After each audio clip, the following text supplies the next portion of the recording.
Matthew Stafford threw 3 touchdown passes, 2 of which went to Cooper Kupp. But we have to be honest with ourselves. At this point of the season, the Rams are playing a little vulnerable. They barely beat a clearly overmatched Atlanta Falcons team 31-27 at SoFi Stadium on Sunday.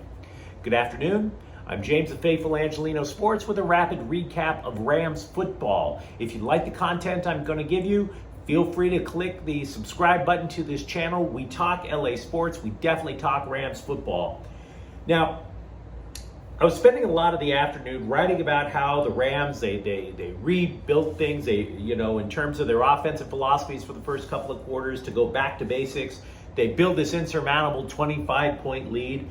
But the Falcons put up 15 points in the fourth quarter and were in position at least twice to take the lead, including a startling blocked punt that Lorenzo Carter carried for a touchdown. And then Cooper Kupp, of all people, he fumbles the ball after a reception that would have converted a first down. Atlanta recovers. They're in position for the upset. Fortunately, Jalen Ramsey picked off Marcus Mariota in the end zone to pretty much seal the game.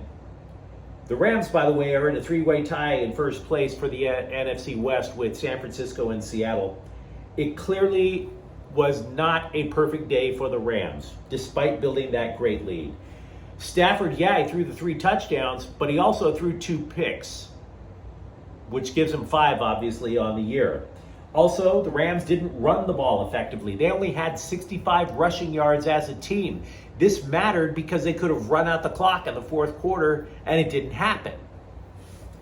Also, they're starting to run out of guards. Tremaine Ankrum was injured during the game. So, there's some stuff that Sean McVay and the coaching staff are going to have to figure out. They're lacking the killer instinct, at least at this juncture of the season.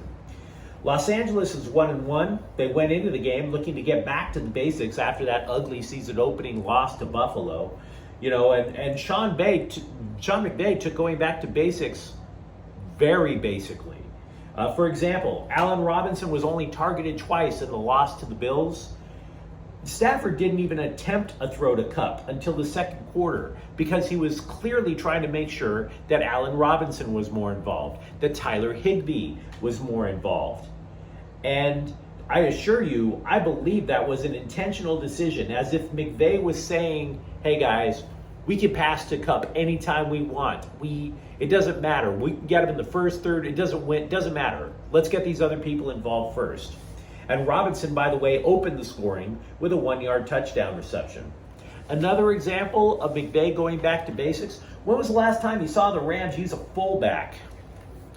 The Rams always go with 1 back, 3 wide receivers. This time what they did was they pulled one of the wide receivers, in this case Ben Skowronek, into lineup as a fullback. I believe that they did that so that they can give Stafford an extra blocker. Remember, he was sacked 7 times in week 1.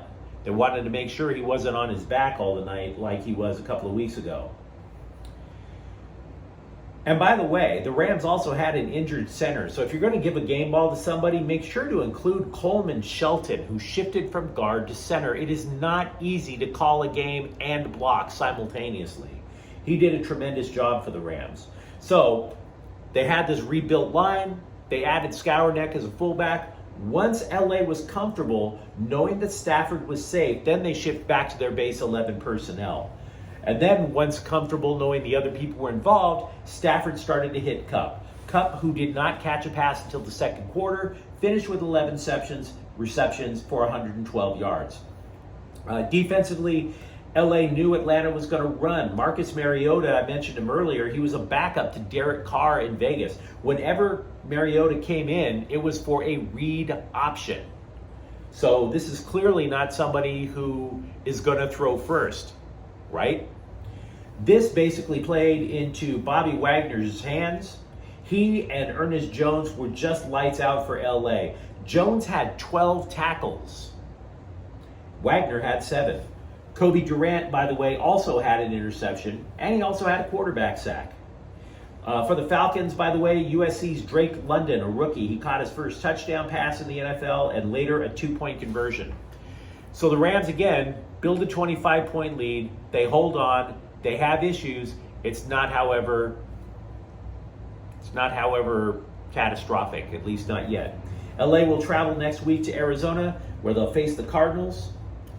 If you enjoyed the content that I gave, don't forget to like and subscribe to Faithful Angelinos. We definitely talk Rams football here. Thank you for watching. I'm James. I'll be back home tomorrow. I'm looking forward to it. Faithful Angelinos is a Quian Corte El Queso production. Take care.